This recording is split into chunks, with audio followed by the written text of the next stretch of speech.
Chapter 1. Megan.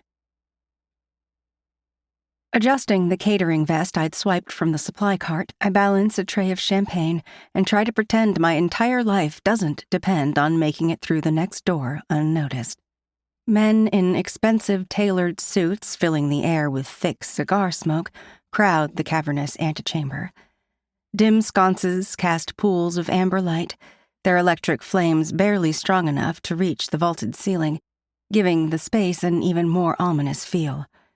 Heavy wooden doors, reinforced with iron, loom at the far end. Just behind them is my prize, the reason for this insane visit. A single figure stands at the entrance, half hidden in shadow, watching the room. He lifts his glass to his lips, and a bit of light hits his knuckle where a heavy ring sits.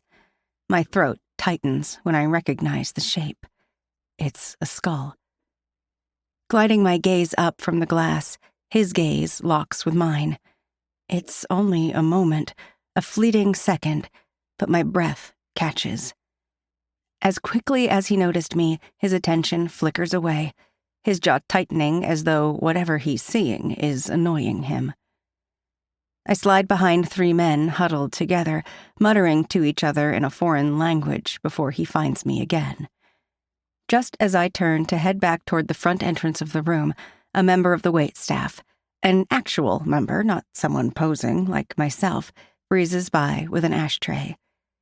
I freeze and turn to the left. My heart is hammering so hard against my ribs I'm not sure I'll ever be able to breathe comfortably again after tonight. I'll take one of those. A hand appears out of another huddled group, and one of the 3 glasses on my tray disappears. Gentlemen, the auction is set to begin shortly. Please make your way down to the lounge and ready your wallets. A deep voice carries over the room. The heavy wooden doors creak as they open, and the men in the room file out, headed toward whatever debauchery this place offers. Once the room is cleared, I leave my tray on a table and slip through the doors.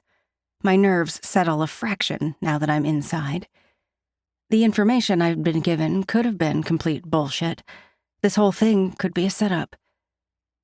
Taking a calming breath and reminding myself of how much I need to get through this, I put my focus on the task at hand. Like the antechamber, the corridor before me is dimly lit with electric sconces on the thick brick walls. My rubber-soled flats make no sound against the cement flooring as I make my way toward what I hope is the office I'm looking for at the end of the hall. A light flickers at the end, and voices echo against the stone. Flattening myself against the chilled brick, I freeze. There's nowhere to hide in this corridor. Damn it. Shoes click, and the voices get a little louder. If I hurry, I might be able to get back into the antechamber before I'm seen. Fear paralyzes me, and I stay flattened against the brick when someone laughs. We're going to be late, and the girl I want is up soon. Another laugh fades as the footsteps move away from my spot. They're headed somewhere else. My lungs start working again. His words give me pause. The girl he wants is up soon? What does that mean exactly? I glance around my surroundings, knowing I'm in unauthorized territory belonging to the Volkov family. This hallway should lead me to their offices, but there's something more sinister about this place than just offices. And what did that man mean by what he said? Don't get caught up in the details. Get what you came for, and get the hell out. I need to hurry. The sooner I get this done, the faster I can finally sleep through the night without a panic attack. I would give almost anything for things to go back to how they were months ago, when I could curl up on the couch with my best friend for a night of bad movies, cheap wine, and takeout, instead of lurking around secret mafia clubs trying to save our lives. Rushing to the end of the corridor, I find a foyer of sorts that splits off into 2 more hallways, all lit with the dim light of the sconces, no real markings as to what lies in either direction. I grip my teeth. What if my intel is wrong?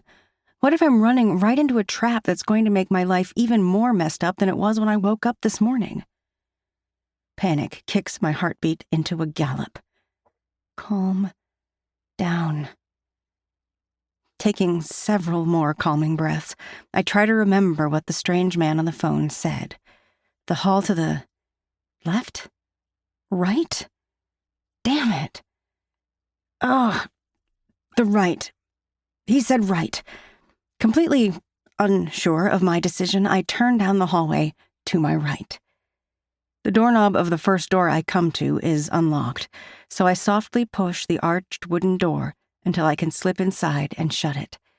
It's dark, but I find the switch for the lights easily on the wall. Whoa. I've never seen anything so beautiful before. The chandelier dangling in the center of the room is wrought iron, with 12 electric candles planted around the circumference. It's suspended by a thick, black link chain. The room is much the same sophisticated, elegant style. Thick, dark wood shelves are lined with aged leather books. A desk with rolled edges and thick legs that look painstakingly elegant, with carvings to make them look like pillars, sits in the middle of the room. Nothing other than a leather desk blotter. The top of the desk is clear.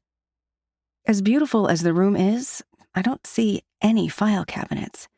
What I'm looking for would be in a file folder, I think. My neck becomes slick with sweat as I try to remember every detail I was given. This is the room. At least it matches the description right down to the brown leather couches in the corner of the room. Books.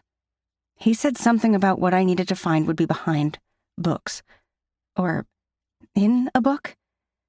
It would have been great if I'd been able to keep the notes I'd scribbled down, but the voice had been adamant not to bring anything that would make it harder to explain if I was caught. Because if I'm caught, I'm on my own. There's no one to throw under the bus who can help me. Revealing anything would trigger unsurmountable danger. Checking out the bookcase, I realize there's something odd about the books lined up.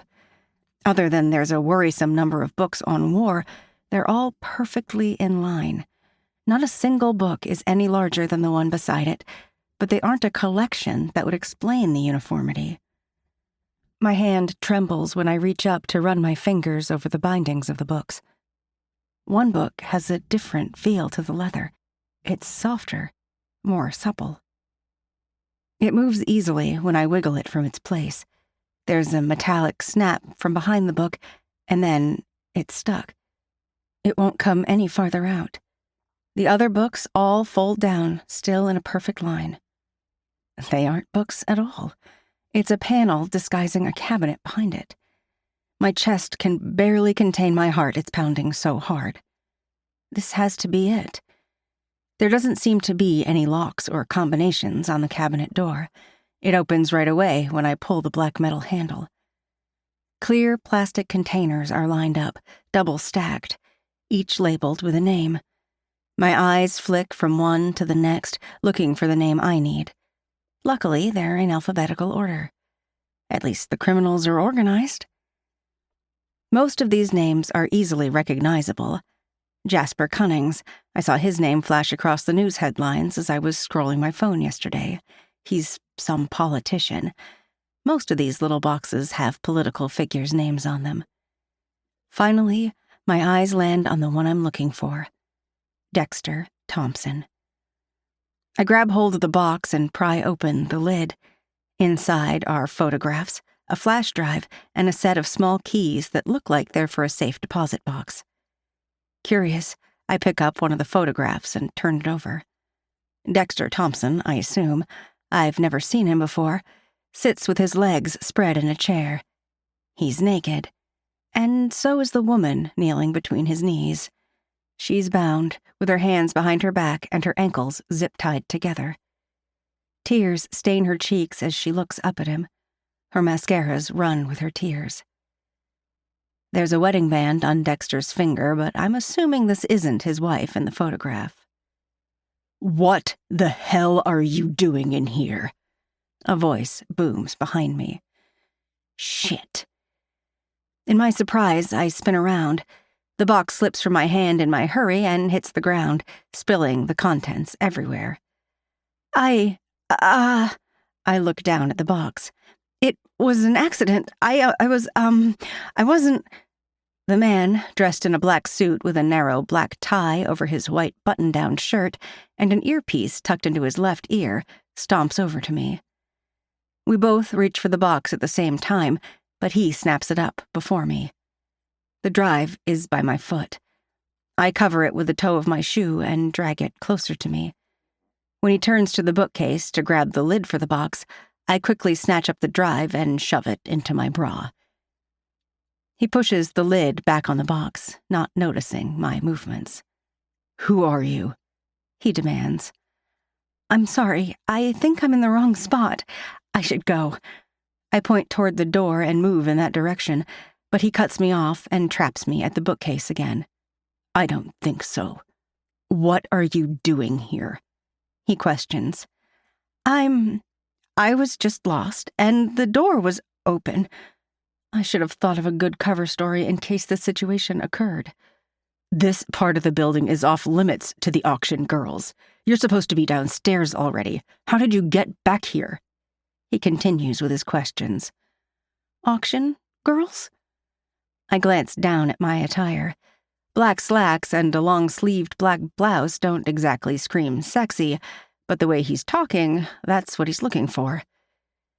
He looks at the box in his hands, turning it one way, then the other, probably to see if I've broken it when I dropped it. "Look, I was just looking around. No big deal. Just let me go." I make like I'm going to move past him. He blocks me again. "You'll need to wait here." "Wait? For what?" "I can't wait. I don't want to wait. I want to get out of here. Too much is at risk if I stay here." "Me. You're waiting for me," a dark voice thunders from the doorway.